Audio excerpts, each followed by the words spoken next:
Hello students, welcome to all. In this video, we'll discuss about chapter science, first chapter, that is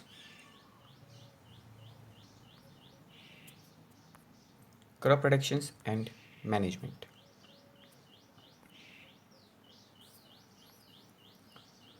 So in this slide, this is the first page of the chapter, crop production and management.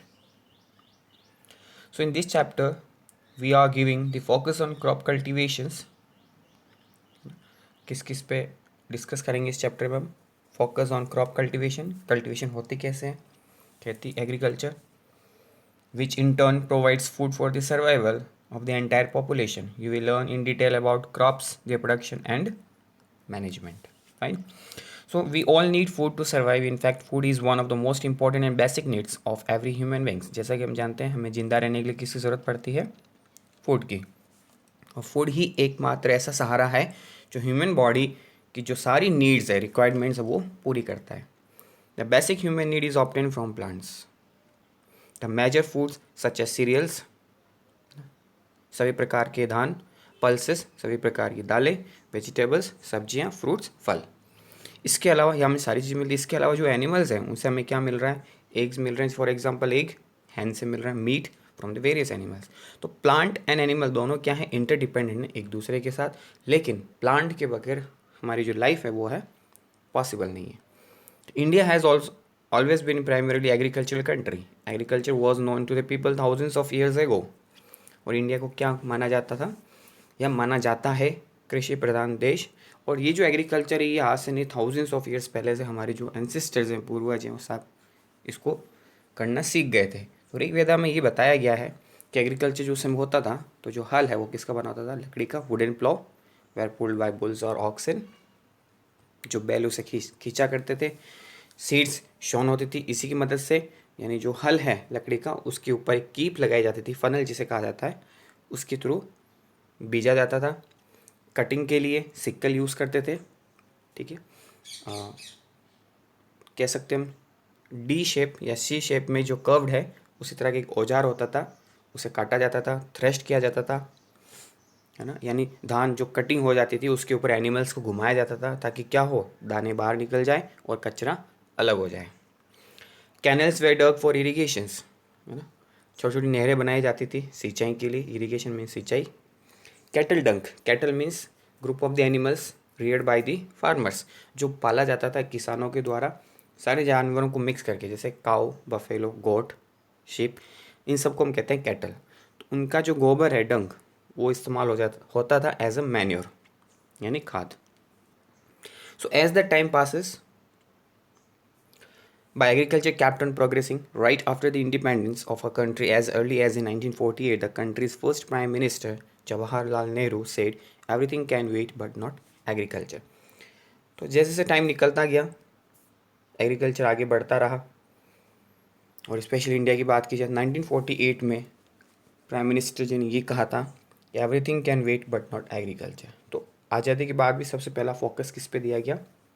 Agriculture पे. क्यों? Agriculture नहीं होगी तो इतनी बड़ी populations की requirement, खाने की जो रिक्वायरमेंट है वो कहाँ से फुलफिल होती, इसलिए इस एग्रीकल्चर को आगे बढ़ाया गया. नाउ एग्रीकल्चर टर्म ये आया कहाँ से है? ये लैटिन वर्ड से आया है. लैटिन वर्ड का मतलब होता है ग्रीक लैंग्वेज, है ना, जो यूरोप देश में पहले बोले जाती थी, वहाँ से इस वर्ड को निकाला गया है. एगर मीन्स फील्ड और culture means cultivation.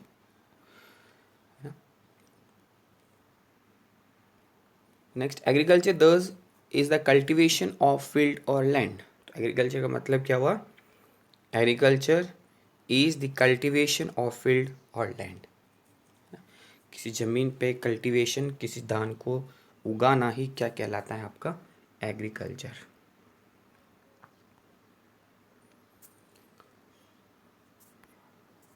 Okay. So the next slide.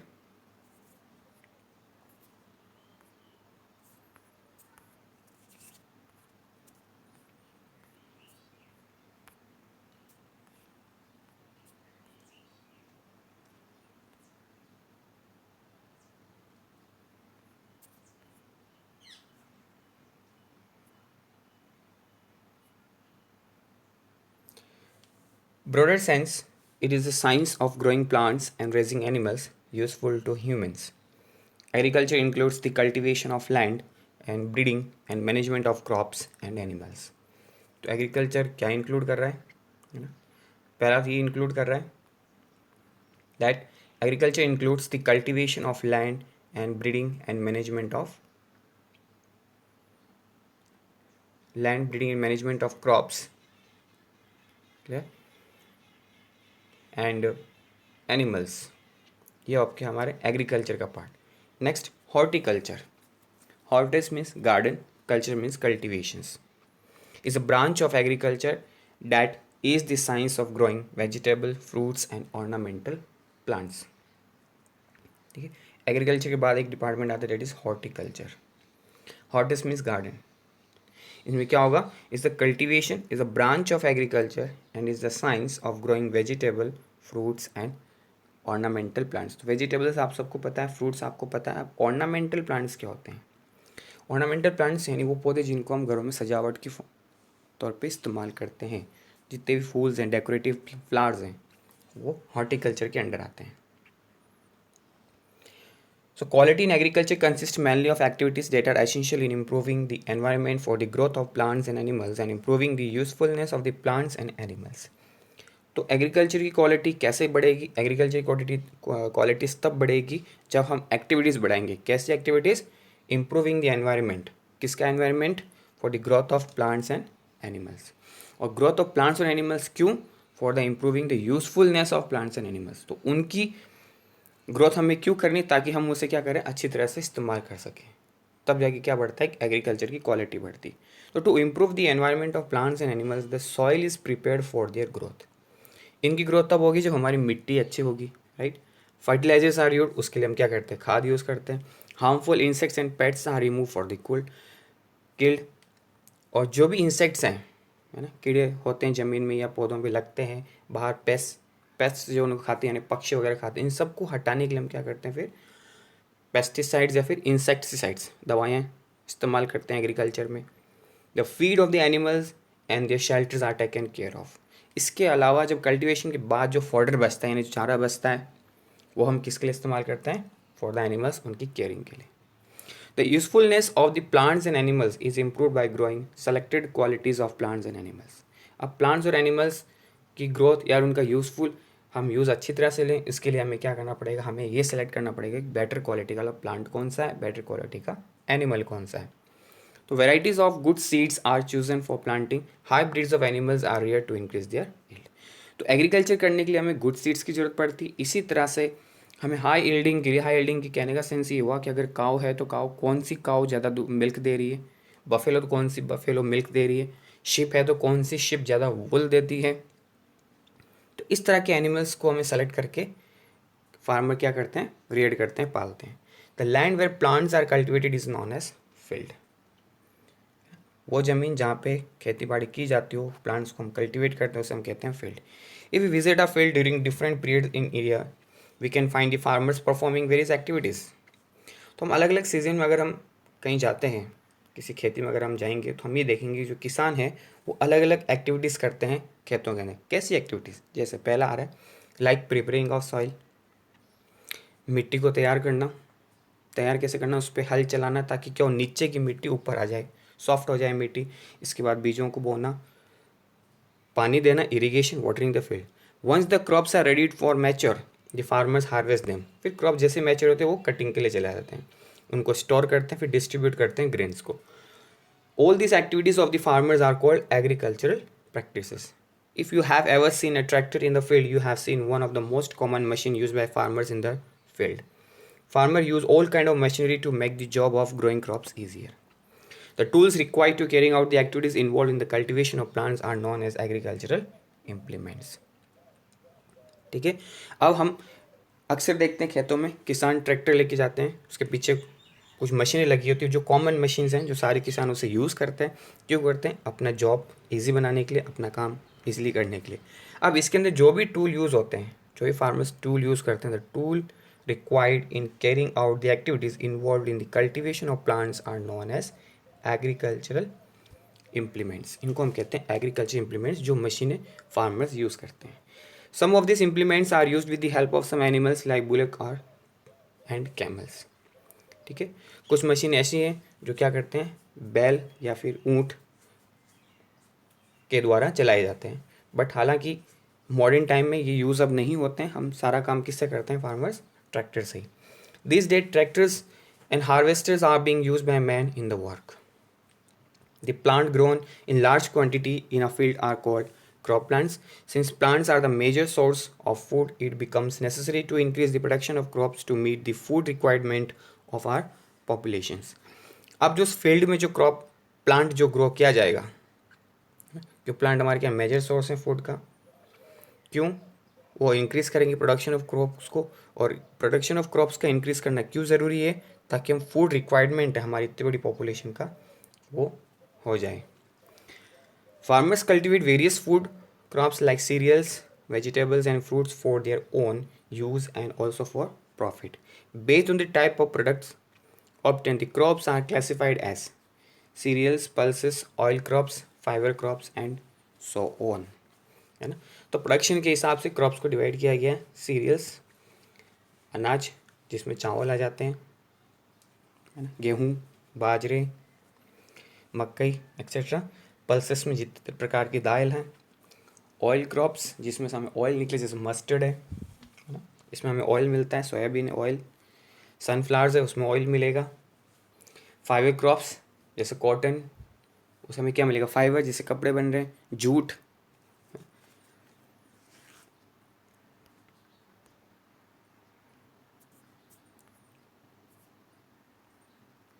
so in the next slide.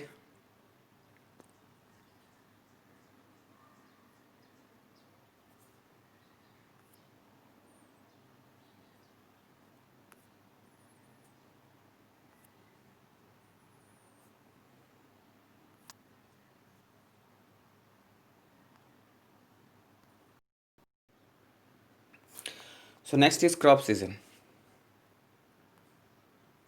Various crops require different climatic conditions and temperature for their growth and completions of their life cycle. Depending on seasonal conditions and the time of growth, there are two main crop seasons in our country. ठीक है, crop season कहा गया है season के according cultivation करना. इसके according हमारे country में टू टाइप्स ऑफ क्रॉप्स हो रहे हैं, kharif crops and rabi crops. These are shown in rainy season from month of June and harvested around October. For example, paddy, pigeon pea, maize, cotton, soybean and groundnuts are kharif crops. ठीक है, rabi crops, these are shown in winter season from the month of October and harvested around April. For example, wheat.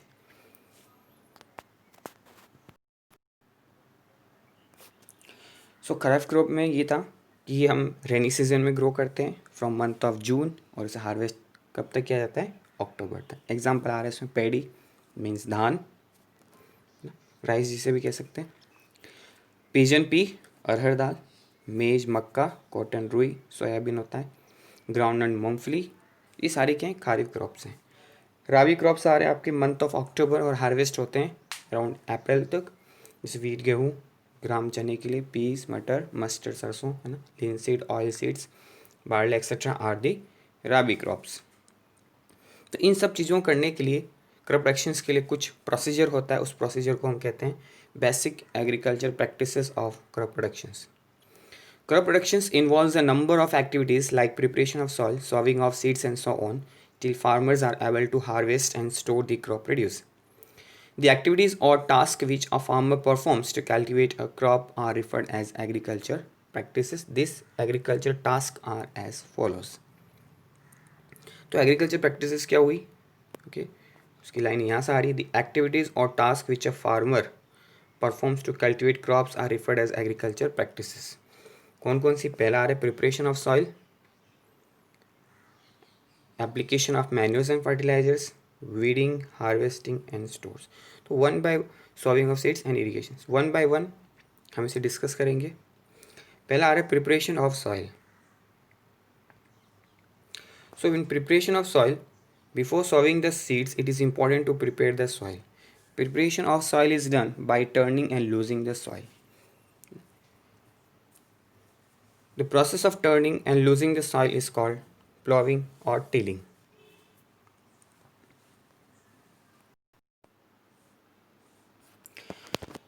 ठीक है, जो farmers हैं पहले सबसे पहले क्या कर रहे हैं, खेत में हल चलाते हैं। हल चलाने से क्या होगा कि जो पुरानी जो मिट्टी है, नीचे की जो मिट्टी वो ऊपर आ जाए।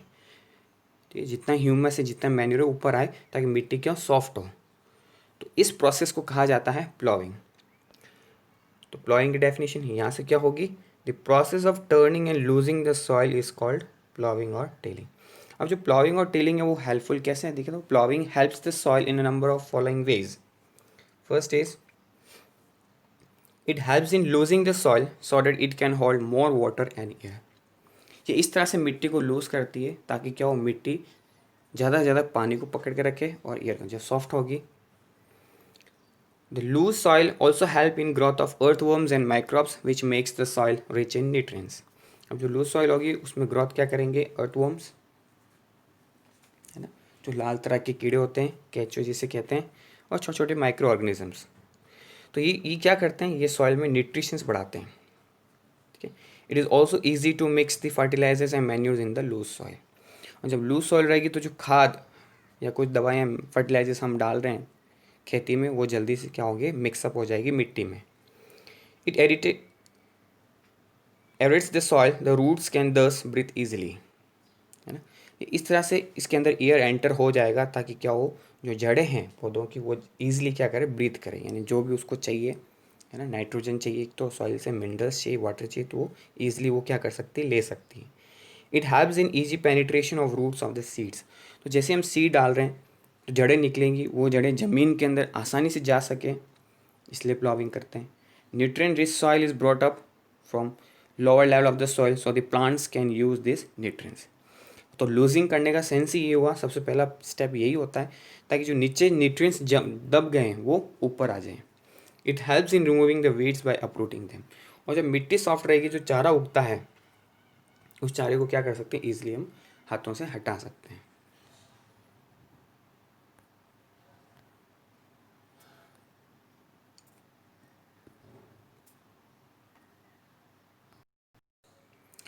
सो next is how is ploughing और टिलिंग डन। तो हमने जो पढ़ा था, the process of loosing the soil is known as ploughing tilling. तो ये होता कैसे, ये हम डिस्कस कर लेते हैं। This is done by using device called plough, hoe और कल्टिवेटर, जो आपको दिख रहा है पिक्चर में प्लो। इवन आफ्टर प्लॉविंग द सॉइल में still have large pieces called crumbs. These crumbs are broken with the help of a plank called leveler. Leveling of soil is required for sowing as well as for irrigation purposes.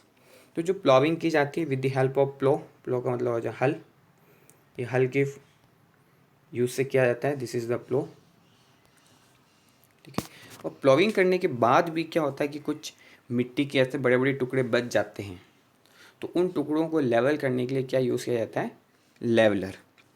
ठीक है, अब leveller जो है वो कोई भी टुकड़ा हो सकता है। अगर आपने उन्हें नोटिस किया हो कभी खेती करते हुए या बीजते हुए किसी ट्रैक्टर को देखा हो खेत के अंदर, तो आपने नोटिस किया होगा कि जो ट्रैक्टर के पीछे जो हल लगे हुए होते हैं उसके वहाँ पे एक लकड़ी का टुकड़ा बांध दिया जाता है, या आयरन का टुकड़ा हो या सीमेंट से बना हुआ कोई रोड हो, उसको बांध दिया जाता है पीछे, ताकि क्या हो, जैसे जैसे हल घूमेगा कुछ मिट्टी के बड़े टुकड़े रह जाते हैं तो लेवलर उसे क्या करता है, प्लेन कर देता है। और जो पूरा लैंड जो फील्ड है प्लेन होगा तभी क्या होगा, सीडलिंग करना, बीजना आसानी होगी। प्लो और cultivator and leveller. Plough 1.1 figure में जैसा आपको दिख रहा है यहाँ पे, easy when now the principal implement for preparing the soil, it is drawn by oxen and it has wedge sharp blocks of wood that penetrate the soil to make the furrows. Plowing is done either manually animals. In many villages, even now, these traditional methods of plowing is prevalent, whereas now the modern techniques such as tractor are also used for plowing. तो जो यहाँ कहेगी principal implement, ये तो सबसे पहला औजार है जो ज़रूरी होती है प्रिपरेशन के लिए, चाहे वो मैनुअली का हो या फिर ट्रैक्टर से जुड़ा हुआ हो। तो पुराने टाइम में इसे किससे कौन चलाता था, ऑक्सन, जैसे कि आप पिक्चर में देख रहे हैं, दो बैल इसे हल को चला रहे हैं। इसके बाद यहाँ पे वुडन ये प्लॉशेयर है ना, ये तो हो गई जो बैलों के यहाँ पे लगती है। नेक्स्ट ये जो है नोकीला, that is wedge shape block, ये क्या करते हैं, पेनिट्रेट यानी मिट्टी को छेदते हुए अंदर जाता है, फिर उसे सॉफ्ट करता है और क्या बनाते हैं, क्यारियाँ जिसे कहते हैं, रोज़ बनाते हैं, है ना, डिफरेंट रोज़ क्रिएट कर देता है फील्ड के अंदर ताकि बीजना उसमें आसानी हो जाए। As plow serves many purposes of tilling the soil, adding fertilizer to the crops and removing the weeds. इन तीनों चीज़ों के लिए काम आता है ये। This implement is drawn by a pair of bulls or other animals like camel or horse. The plow is like knife that cuts into the soil. The knife is curved so it turn over the soil after cutting. ठीक है, तो plough का many purposes है, tilling के साथ साथ क्या है, फर्टिलाइजर्स भी ऐड करवा सकता है, क्रॉप्स वीड्स को भी रिमूव कर सकते हैं, है ना। और बुल के द्वारा, कैमल, हॉर्स, इनके द्वारा ये चलाया जाता है। और एक तरह से चाकू, नाइफ का फॉर्म जो चाकू की तरह ही दिख रहा है ये, जो क्या करता हूँ, मिट्टी को काटते हुए जाता है। So next, hoe is used for loosening the soil as well as for removing the weeds. It consists of a long rod of wood or iron with a bent plate of iron fixed to one of its end. This act as a knife. It is also driven by animals. ये भी कुछ उस तरह से दिख रहा है ना, एक रोड आ रही है, आयरन रोड, ये जो बीम लगी यहाँ पे क्या लगते हैं, एनिमल्स यानी बैल लगते हैं, जो भी एनिमल से करवाना हो, ये हैंडल पकड़ने के लिए grip, and this is the plate, band plate, जैसे उसमें नाइफ की तरह था, यहाँ पे एक बैंड प्लेट है जो सॉइल को कट करते हुए चलेगी। नेक्स्ट है cultivator. This days in large fields ploughing is done by cultivators driven by tractor. It saves times and labour. समय भी बचता है, मेहनत भी बचती है ना, जैसा कि पिक्चर में दिखा रखा है, cultivator driven by tractor. Leveller is a large piece of wooden plank which can also be driven by animals और अ ट्रैक्टर। तो एनिमल के द्वारा भी चलाया जा सकता है ये, और ट्रैक्टर के पीछे लगा के भी चलाया जा सकता है। जैसे हल लगा हुआ है, जो इंसान ये खड़ा है, ये इस लेवलर के ऊपर खड़ा है, ताकि जो क्रम्स बच जाते हैं, बड़े टुकड़े बच रहे मिट्टी के, उनको लेवल करता हुआ ये निकल जाए।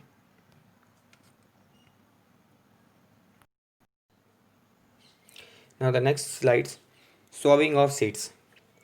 Sowing is the process of putting the seed into the soil. For sowing, good and healthy seeds are selected. The farmers today are aware of the fact that good quality of seed is must for good crops. The seed selected for sowing must also be healthy. That means the seed must be taken from good and healthy plants and they stored well before sowing them. The farmer therefore must select the seeds that are, तो sowing of seeds यानी बीज को बोना, the process जिसके अंदर seeds को बोया जाता है सॉइल के अंदर, उसे हम कहते हैं सॉविंग ऑफ सीड्स। तो आज के टाइम सारे फार्मर्स अवेयर हैं कि एक गुड क्वालिटी की सीड हमें लेनी चाहिए फॉर द गुड क्रॉप्स। उसके लिए फार्मर्स को क्या करना पड़ता है, हेल्दी सीड सेलेक्ट करनी पड़ती है। और हेल्दी सीड्स एक फार्मर अगर सेलेक्ट करेगा तो कैसी सीड्स का सेलेक्ट करेगा, पहला हेल्दी होनी चाहिए, right, healthy, of good quality, dried properly and have no dampness that may encourage the growth of fungi. एक सीड क्या होनी चाहिए, हेल्दी प्लांट की होनी चाहिए, एक अच्छे ग्रोथ हाई यील्डिंग प्लांट की सीड होनी चाहिए। हाई यील्डिंग प्लांट की सीड है तो वो एक गुड क्वालिटी की होनी चाहिए। इसके बाद सीड ऐसी होनी चाहिए ताकि क्या हो, फंगई उस पर बैक्टीरिया जल्दी से ना लगे, है ना। इसके बाद जो सीड हमने बचा के रखी है, सपोज किसान पहले क्या करते हैं, सीड को रखते हैं, है ना, जो खेती पहले हो चुकी है उनके अनाज की सीड रखते हैं ताकि नेक्स्ट ईयर उसे बो सके। तो वो जो सीड उन्होंने रखी है वो not mix with the seeds of the weeds, है ना। अगर हम घर में चारा भी उगाते हैं हमारे जानवरों के लिए, उस चारे के साथ उस सीड्स को नहीं रखना है। कोई भी इन्फेक्शन हो उसे हमें फ्री रखना है। स्टोर्ड इन स्ट्रॉन्ग बैग्स, और ऐसे टाइट बैग के अंदर पॉलीथीन में हमें रखना है ताकि क्या हो, एयर उस पर इफेक्ट ना करे ज़्यादा। Free from insects and paste, है ना। जिस पौधे की हम रख रहे हैं प्लांट की, वो पौधा पहले से क्या हो, इंसेक्ट्स का और पेस्ट का खाया हुआ ना होना चाहिए, and not contaminated with waste. Rotting food materials, excreta of animal etcetera. और जिस पौधे की हम सीड रखते हैं, है ना, उस पर रॉटिंग फूड मटेरियल्स, ये होता है कि जो खाने पीने के जो सामान है जो ख़राब हो चुके हैं वो हम डाल देते हैं खेतों के अंदर, है ना। एनिमल्स के एक्सक्रीटर डालते हैं, वेस्ट मटेरियल डाल देते हैं। इन सब चीज़ों से क्या हो, वो पॉल्यूटेड ना हो, ठीक है। The process of spreading the seed in the soil to germinate is known as sowing. तो सॉविंग की डेफिनेशन ये आ गई आपकी, the process of spreading the seeds in the soil to germinate is known as sowing. For sowing seeds the following point must be kept in the mind. पहला, proper spacing of the seed must be ensured. अगर हम बीज बो रहे हैं तो हर हर एक बीज के बाद जो डिस्टेंस है, स्पेसिंग, वो परफेक्ट होनी चाहिए। Second, the seeds must be sown in proper rows so that watering them और ट्रांसप्लांटिंग दैम इज ईजी, है ना। सीड इस तरह से प्रॉपर रोज़ के अंदर जो क्यारियाँ बनी होती है उसमें प्रॉपर तरीके से शोन होनी चाहिए, ताकि क्या हो, पानी देने में आसानी हो और हम उसे ट्रांसप्लांट भी करते हैं। फॉर एग्जांपल जैसे अगर प्याज की खेती पहले की जाती है तो प्याज पे अगर थोड़ा सा ग्रो हो जाए तो उनको बाहर निकाल दिया जाता है, फिर दूसरी जगह पे उनको लगाया जाता है। The seed must be sown in proper rows and watering them और transplanting them is easy. Now third, the seed must be sown at a reasonable depth under the soil so that they get air, water and suitable temperature to germinate। और seeds को जो गहराई है soil के अंदर वो perfect होनी चाहिए, ज़्यादा गहरा भी नहीं होना चाहिए और ज़्यादा ऊपर भी नहीं होना चाहिए, ताकि क्या वो ईजिली क्या कर सके, एयर को ले सके, वाटर को ले सके और उसे जो तापमान मिलना चाहिए वो प्रॉपर तरीके से मिल सके। तो ये सारी चीज़ें माइंड में रखनी होती है जब हम एक फार्मर क्या कर रहा हो, बीज बो रहा हो।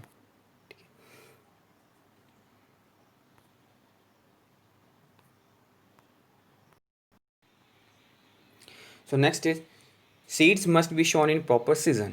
और सीज़न अगर हो, उस जो खेती हम कर रहे हैं उसका वो सीज़न होना चाहिए, तभी वो अच्छी तरह से ग्रो करेगी। And soil must be prepared as well as it has adequate moisture content for the germination of seed. और उस समय हमें बीज को बोना चाहिए तब क्या हो, जिस समय मिट्टी के अंदर क्या हो, ज़्यादा से ज़्यादा मॉइस्चर हो, तभी वो जर्मिनेट कर पाएगी, उग पाएगी। Crops like wheat and rice are not grown in rows. The seeds of these plants are scattered broadcast over the field, and the seeds are scattered randomly with the help of hand on the soil. The method is called broadcasting। ठीक है, अब यहाँ पे एक definition आ रही है आपकी, broadcasting है क्या। When यहाँ से when the seeds are scattered randomly with the help of hands on the soil, the method is called broadcasting।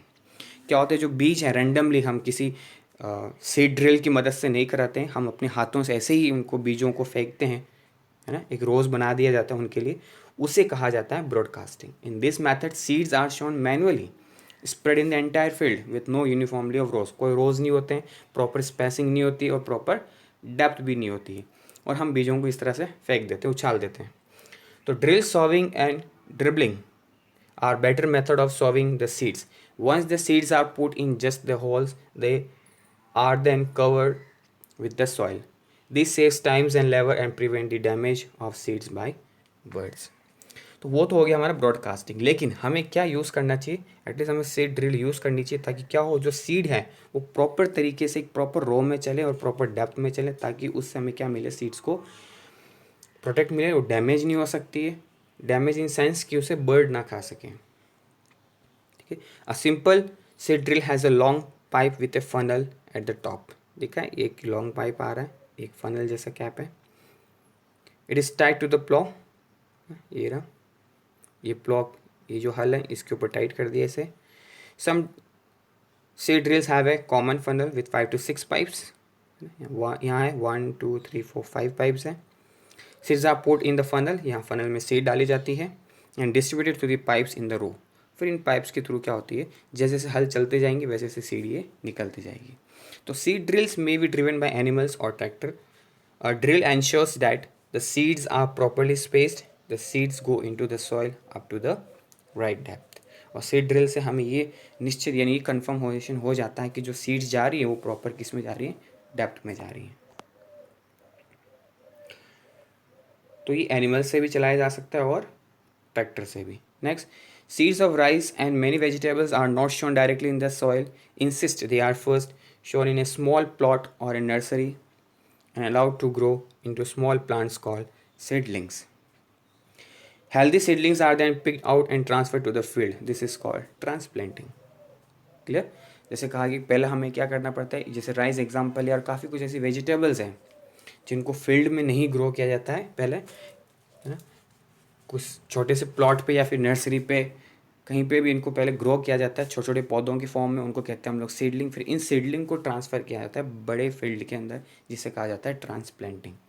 तो ट्रांसप्लांटिंग दस helps in selecting healthy seeds and increasing crop yield. और फिर जब हम सीडलिंग को select करने जाते हैं तो हम फिर प्रॉपर अच्छे वाले सीडलिंग सेलेक्ट करके लाते हैं, फिर वो क्या करता है, क्रॉप यील्डिंग को बढ़ाता है। Seeds and seedling must not be placed too close to one another, otherwise they will not receive sufficient sunlight, water and nutrients. है ना। अब जो बीज है उनको बोना और एक सीडलिंग को रखना आसपास नहीं होना चाहिए, है ना। अगर हम कोई बीज बो रहे हैं, पहले हमने खेत में एक बीज बोआ, फिर हम सोच रहे हैं कि एक सीडलिंग भी हम लगाते जाएं उसमें, तो वो आमने सामने नहीं होना चाहिए। अगर आप पास पास में लगाते हो तो प्रॉपर तरीके से क्या करेंगे, सनलाइट को ले नहीं पाएंगे, वाटर को नहीं ले पाएंगे और न्यूट्रिएंट्स को नहीं ले पाएंगे। तो proper spacing also prevent wastage of space in the field. These aspects are automatically regulated when a seed drill is used. और ये सारी जो चीज़ हमारी जो टेंशन है फार्मर की कि प्रॉपर स्पेस होगा कि नहीं होगा, कितनी गहराई होनी चाहिए, तो ये सारी जो टेंशन है उनकी दूर करता है कौन, सीड ड्रिल्स।